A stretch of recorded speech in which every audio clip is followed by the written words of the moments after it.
Hi guys, welcome to Hard Reset Info channel. Today I have Nokia C01 Plus and I want to show you how to fix the problem when you have a connect with internet but your Google Play Store stuck on padding.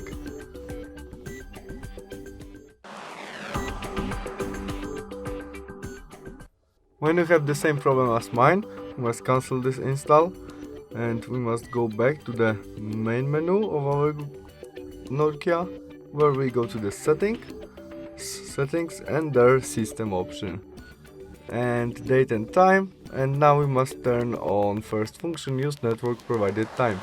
After that all would work. We can go back to the Google Play Store and try install it.